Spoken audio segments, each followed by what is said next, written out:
में आप सभी का स्वागत है। मैं हूं सुमित और मंगलवार का दिन भारतीय बाजारों के लिए आज फिर एक लैकलस्टर ट्रेड लेके आया। बोरिंग काइंड ऑफ डे आप कह सकते हैं, जबकि पूरे दिन मार्केट एक रेंज के अंदर ही कामकाज कर रहा था। एक समय में 16,300 के जोन्स के आसपास निफ्टी पहुंचा, लेकिन वहां से एक पुल बैक दिखाया मार्केट ने और 16,400 के ऊपर जाके क्लोजिंग होते हुए दिखाई पड़ी, लेकिन बहुत ज़्यादा सब्सटैंशियल नहीं। 16,416 के आसपास निफ्टी ने क्लोजिंग दी है।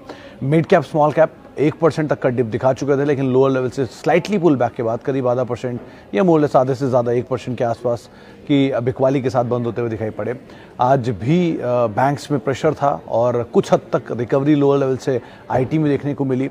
स्टार थे आज ऑयल एंड गैस, ऑब्वियसली बात है, रिलायंस अच्छी तेज़ी में था तो मार्केट वही सपोर्ट कर रहा था। अलॉन्ग विद दैट आप ओएनजीसी को जोड़ सकते हैं, क्योंकि ओएनजीसी में लगातार दूसरा दिन अपनी जोरदार तेज़ी थी। ऑयल इंडिया अच्छी तेज़ी में लगातार दूसरे दिन कामकाज कर रहा था। चेन्नई पेट्रो, एमआरपीएल, पूरा एक्सप्लोरेशन स्पेस जो कि तेज़ी में कामकाज कर रहा था। डिफेंस स्पेस में कुछ खरीदारी देखने को मिली, लेकिन फिर भी सब्सटेंशियली नहीं रही। फर्स्ट हाफ में तेज़ी रही, लेकिन सेकंड हाफ में ईज आउट हो गई। ऑटो में से बजाज ऑटो, टीवीएस मोटर जैसे नाम थे जो कि आज कुछ हद तक रिकवरी में कामकाज कर रहे थे, लेकिन ओवरऑल जो पैटर्न मार्केट में बन रहा था वो अभी भी लैकलस्टर है। एक थिन वॉल्यूम के बीच में ट्रेड होते हुए पूरे दिन कारोबार देखने को मिला। इनफैक्ट ऐसे कई शेयर हैं जो कि 2% 3% की रेंज के अंदर ही आज पूरे दिन कामकाज करते हुए दिखाई पड़े। तो बहुत ही स्लो मार्केट, जहाँ पर बहुत ज़्यादा कोई बाजार में फायरवर्क आज नहीं देखने को मिल रहा था। अच्छा, जो कुछ हाइलाइट्स हैं उसमें LIC आज फिर नया लो काटता हुआ दिखाई पड़ा। साल के नए निचले स्तरों पर ये पहुंचा। PB फिनटेक जो कि साल के निचले स्तरों के आसपास पहुंच गया। प्रमोटर के करीब 37 लाख शेयर बेचने के बाद की खबरों के बाद इस शेयर में कुछ बिकवाली देखने को मिली। हालांकि कंफर्मेशन वहाँ से नहीं है, लेकिन प्रमोटर ने इंटेंड कर दिया था कि वो आज शेयर बेचेंगे, तो उसके एक आधार पर बिकवाली देखने को मिली। कुछ हद तक बाइंग थी आज भारती एयरटेल में, DI के आसपास जाके क्लोज होता हुआ दिखाई पड़ा। और कुछ हद तक आज प्रेशर था इंश्योरेंस स्पेस में, जहाँ पर लगातार तेज़ी के बाद थोड़ा सा बैकफुट पर आए और उसमें भी ICICI लोम्बार्ड जो है वहाँ पर ज़्यादा प्रेशर आता हुआ दिखाई पड़ रहा था। तो ओवरऑल एक मिक्स सा ट्रेड मार्केट्स में देखने को मिला। और उस मिक्स ट्रेड के अंदर आज जो प्रेशर था वो सीमेंट में था। 7 सीमेंट कंपनियां जो थी वो साल के निचले स्तरों पर कामकाज कर रही हैं, जिसमें 2 तो निफ्टी की हैं, 3 रादर निफ्टी की हैं। अल्ट्राटेक, ग्रासिम और श्री सीमेंट, तीनों में आज प्रेशर देखने को मिला। तीनों साल के निचले स्तरों पर पहुंच गए और कुछ हद तक रिस्पाइट आईटी में आया, जिसमें टेक महिंद्रा, HCL टेक कुछ लोअर लेवल से रिकवर होकर जरूर बंद हुए, लेकिन प्रेशर रहा आज पूरे दिन बाजार में IT स्पेस के अंदर भी। चलिए अब सवाल जवाब का सिलसिला शुरू कर लेते हैं और कुछ सवालों को भी शामिल कर लेते हैं। सबसे पहला सवाल जो मेरे पास आया है वो है UltraTech, Asian paint, Bajaj finance में daily SIP। Daily SIP sir, daily SIP कुछ ज़्यादा नहीं है। अगर आप मान लीजिए अल्ट्राटेक 5,000 रुपये लेंगे, 4800 पे लेंगे, फिर 5,000 रुपये लेंगे, फिर 3900 पे लेंगे, तो आपका कंसंट्रेशन कितना कम हो गया। तो SIP डेली नहीं होती सर। SIP या तो वीकली हो सकती है, या फोर्टनाइटली हो सकती है, या मंथली हो सकती है। आप डेली SIP करेंगे तो आपका फ्लो कितना है मुझे नहीं पता पैसे का, लेकिन कितना भी फ्लो होगा वो 2 महीने, 3 महीने, 4 महीने, मैक्सिमम 6 महीने में कंज्यूम हो जाएगा। तो आप 6 महीने की कंसंट्रेटेड प्राइस के अंदर ही रहेंगे ना। मान लीजिए अल्ट्राटेक 6 महीने से ज़्यादा कंसोलिडेट कर गया, फिर क्या करेंगे? या 6 महीने के बाद में गिरावट आ गई तो फिर क्या करेंगे? इसीलिए SIP को आप लॉन्ग टर्म के लिए छोड़ दीजिए और एक प्राइस डिसाइड कर लीजिए कि जी 5,000 रुपये पे मान लीजिए अल्ट्राटेक है तो मैं 7,000 तक ही लूँगा। तो 7,000 तक ऊपर और नीचे, तो आपको जहाँ तक इसके नंबर्स ठीक लग रहे हैं वहाँ तक आप इसके साथ बने रह सकते हैं। तो आप अकॉर्डिंगली एक रेंज बना के प्ले कर लीजिए, लेकिन डेली SIP का कोई लॉजिक नहीं होता कि डेली आप फिर ले रहे हैं तो इतना पैसे का फ्लो कितना है वही नहीं समझ में आएगा इससे। ओके,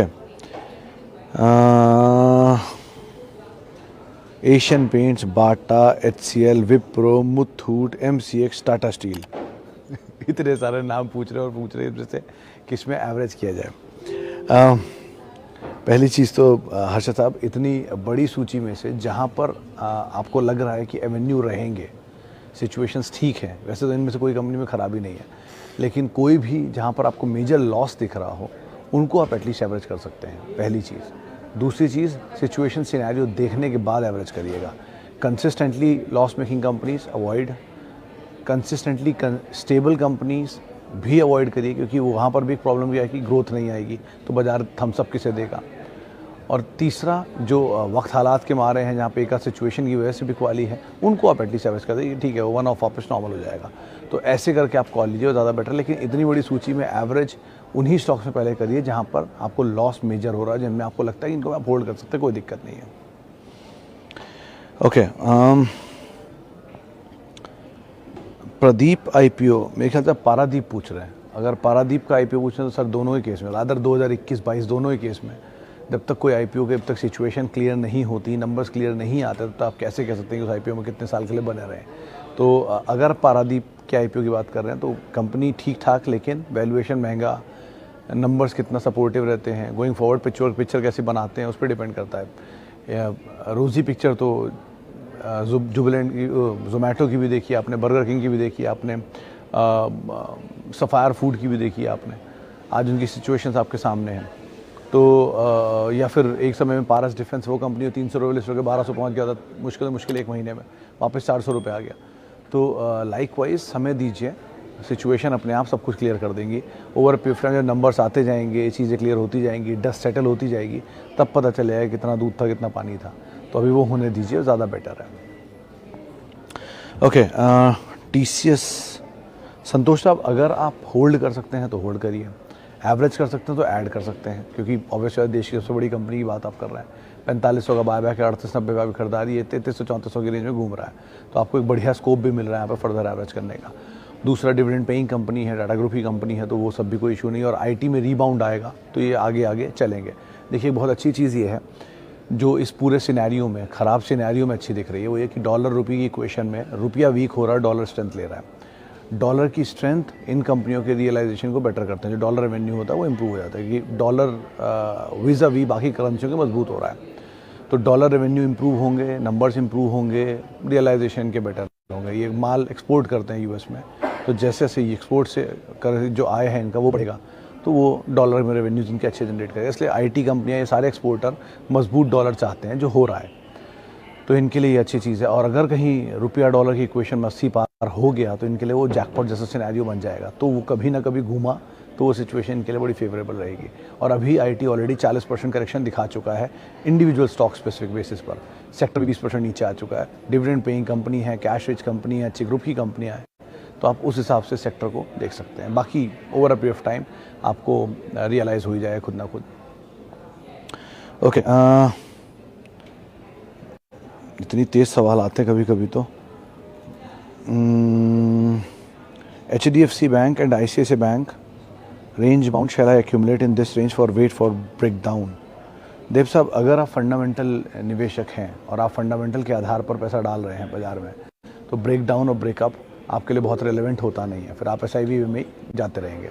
और अगर आप फंडामेंटल निवेशक नहीं हैं, टेक्निकल निवेशक हैं, तो ऑब्वियसली बात है आपके लिए एक stop loss, range bound, break down, breakup, option के नंबर्स, राइटिंग किन जोन्स में है, पुट राइटर्स कहाँ पर बैठे हैं, ये सब कुछ मैटर रखता है। तो आप पहले तय कर लीजिए आप किस तरह से इसमें रहना चाहते हैं, उसके हिसाब से अपनी कॉल ले सकते हैं। दोनों ही बैंक क्लास अपार्ट है, दोनों ही बैंक की सिचुएशन फंडामेंटली में कोई दिक्कत नहीं है, तो आप उस हिसाब से यहाँ कॉल लीजिए। चला बहुत है HDFC बैंक, तो चलिए नीचे आ गया वो डील के बाद, लेकिन कल ही मैनेजमेंट ने बयान दिया है कि अभी थोड़ा समय लगेगा इस डील को, तो पेशेंस रखिए। ऐसा कुछ नहीं है कि डील कॉल ऑफ हो रही है, नहीं चल पाएगा, लेकिन पेशेंस रखिए, सिचुएशन बेटर हो जाएगी। तो उसको लेकर आप कॉल ले सकते हैं अगर फंडामेंटल देख रहे हैं। तो टेक्निकल आपको बता दिएगा किन लेवल्स को, किन रणनीति को आपको ध्यान रखना है। ओके, जोमेटो आशुतोष साहब का एक सवाल है, पहले वो उस पर बात कर लेते हैं। ये रेंज बाउंड मार्केट कब तक रहेगा सर? जिसे कहते हैं ना टाइम बेस्ड करेक्शन, ये सबसे गंदा करेक्शन बोला जाता है मार्केट में। ये करेक्शन जब आता है तो बहुत सालों के लिए भी जा सकता है, इसमें कोई वो नहीं रहता। इसका एग्जांपल आपको HUL दिखा सकता है, रिलायंस दिखा सकता है। ये वो स्टॉक है जिनकी क्वालिटी में कोई सवाल नहीं, लेकिन इन्होंने इतनी बड़ी रेंज निकाली है, कई साल 200 रुपये की रेंज में घूमे। तो कई साल, एक साल नहीं कई साल, मतलब शायद HUL तो 8 साल तक घूमा था। तो इस तरह की रेंज में अगर ये बाज़ार फंसाता है तो बहुत ज़्यादा पेशेंस लेता है, लेकिन उसके बाद रिवॉर्ड बहुत बड़ा होता है। उसके बाद HUL 3 गुना हो गया था, रिलायंस भी 3 गुना हो चुका है वहाँ से। तो वो डिपेंड करता है कि आप में उतना पेशेंस है कि नहीं, पहली चीज़। दूसरी चीज़, आपको ये सबसे अच्छा मौका देता है over a period of time चीज़ को एक्यूमुलेट करने का, क्योंकि अगर मान लीजिए कोई 100 रुपये की रेंज में ही चीज़ चल रही है, तो ऑब्वियसली बात है आपकी रेंज, आपका एवरेज प्राइस को इतना नीचे ले आएगा कि वो 100 रुपये की रेंज में ही आ जाएगा। मिसाल के तौर पे कोई 900 रुपये का शेयर है और 600 रुपये की रेंज में घूमता रहता है, 600, 650 और 5 साल तक घूम जाता है, तो आपकी अगर एक्यूमुलेशन कैपेसिटी है तो आपका एवरेज में खींच के वो 600, 650 ले आएगा नीचे। तो उस तरह से आप इस रेंज का इस्तेमाल कर सकते हैं अगर आप लंबी अवधि के निवेशक हैं तो आप देखिए कि आप क्या रणनीति बनाना चाहते हैं उसके हिसाब से। अच्छा, रही बात दूसरा सवाल था जोमेटो को लेकर। सर लॉस मेकिंग बिजनेस किसी भी प्राइस पर कोई भी फेयर वैल्यू नहीं दिखाता। सो फार यहाँ पर यही चीज़ एप्लीकेबल है।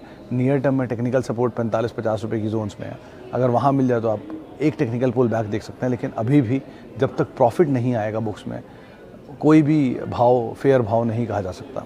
तो एटलीस्ट आने दीजिए, वो ज़्यादा बेटर है। और अवॉइड करने के लिए बहुत सारे और स्टॉक हैं, उनको आप देख सकते हैं। अगर आप नया निवेश करना चाह रहे हैं, आप निवेशक हैं, तो फिर कुछ भी कहना मुश्किल है कि आपने लॉस को देखकर, इतने बड़ी सिचुएशन ख़राब को देखकर, 4% प्रमोटर होल्डिंग को देखकर इसमें इन्वेस्ट किया।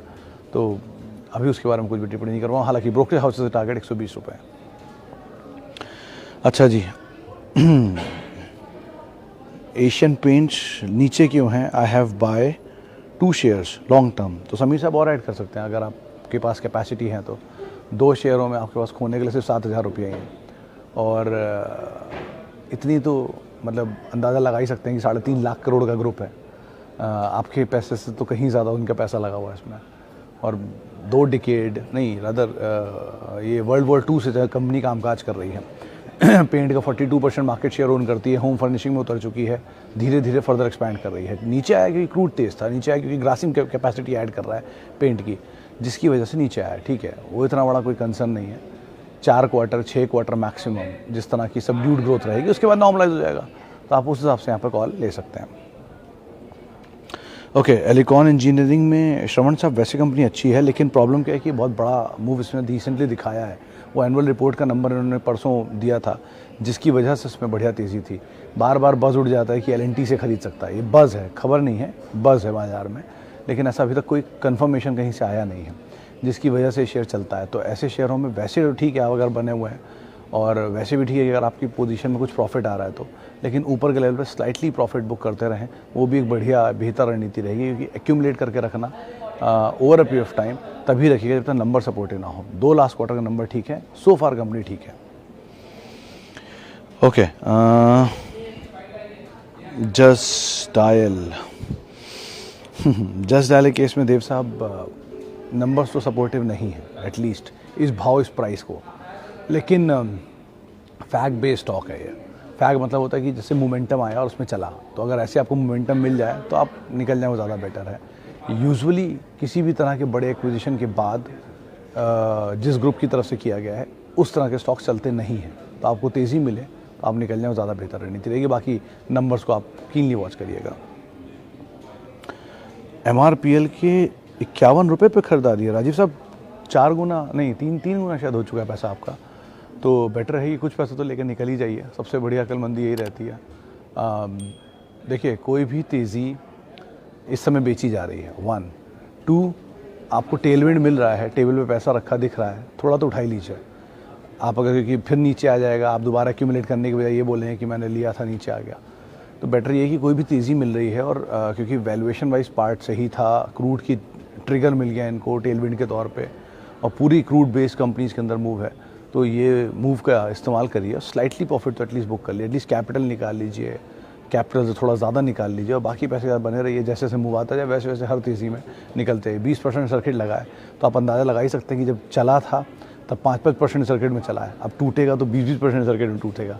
तो दोनों तरह ही प्ले बन सकते हैं ना, तो इसीलिए ज़रा ध्यान संभल के कॉल लीजिएगा यहाँ पे। अदानी विल्मर सर एक रेंज में है अकरम साहब, और वो रेंज अब कब तक कंसोलिडेट करेगी कहना मुश्किल है। 2 चीज़ें अच्छी भी हैं बुरी भी हैं। एक T2T में है, तो बहुत वाइल्ड स्विंग की उम्मीद मत रखिएगा कि डिलीवरी छूटेगी, डिलीवरी है नहीं मार्केट में। 2 ASM में है, तो भी आपको पूरा पैसा देके उठाना है।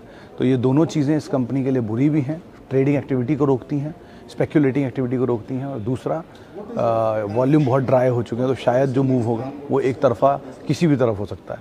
तो इसलिए ज़रा कॉशियसली ऑप्टिमिस्टिक व्यू रखिए, क्योंकि बिज़नेस है एटलीस्ट यहाँ पर, और अभी चाल बहुत आई नहीं है कंपेरेटिवली बाकी ग्रुप कंपनीज़ के, तो शायद वो मूव रहे।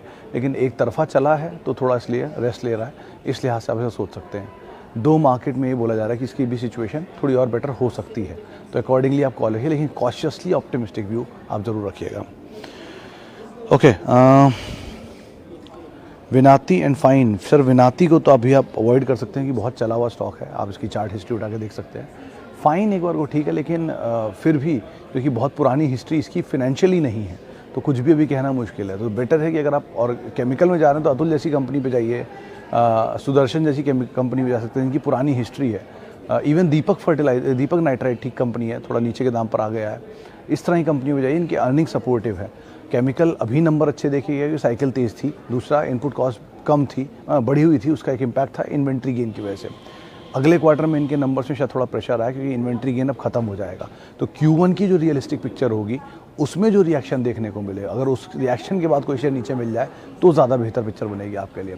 आप ऐसा समझिए कि ये क्वार्टर के नंबर में ट्रू रिफ्लेक्शन नहीं है कॉर्पोरेट अर्निंग का, लेकिन अगले क्वार्टर के जो नंबर आएंगे उसमें ट्रू रिफ्लेक्शन हो जाएगा हायर कमोडिटी प्राइसेस का, और वहाँ पर बाजार रिएक्ट जरूर करेगा। मान लीजिए एशियन पेंट उस दिन भी 10% गिर जाता है तो वो शायद उसका नियर टर्म बॉटम होगा जहाँ पर आप ऐड कर सकते हैं। अगर इस तरह का पेशेंस आप में है तो बात अलग है, आप थोड़ा थोड़ा ऐड कर सकते हैं यहाँ पर। TTML डी मार्ट पहले बात करते हैं। पांडे जी, डी मार्ट है कि इसमें F&O में नहीं है, तो इसलिए शॉर्टिंग तो पॉसिबल है नहीं अभी तक।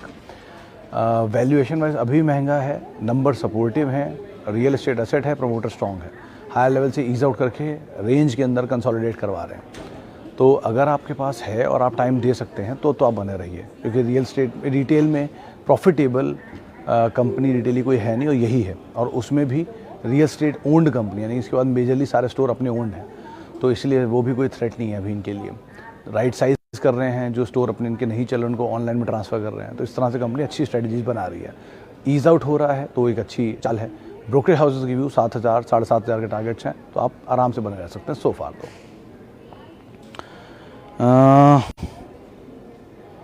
तो विशाल ठाकुर साहब का सवाल है, how do you know about each and every share? Thakur साहब मैं सब कुछ नहीं जानता, बहुत सारों को मैं नाम भी नहीं सुने होंगे मैंने, लेकिन कोशिश करता हूँ जितना ज़्यादा से ज़्यादा समझ पाऊँ, पढ़ पाऊँ। और over a period of time आ ही गया, इतने साल हो गए, आज डिकेड्स हो गए कई सारे, तो उसके हिसाब आधार पे तो मुझे समझ में आता ही है। मतलब कई कंपनियों को तो IPO भी आए हैं, NTPC, मारुति, TCS, इनके तो IPOs देखे मैंने, तो over a period of time समझ गया कह सकते हैं आप।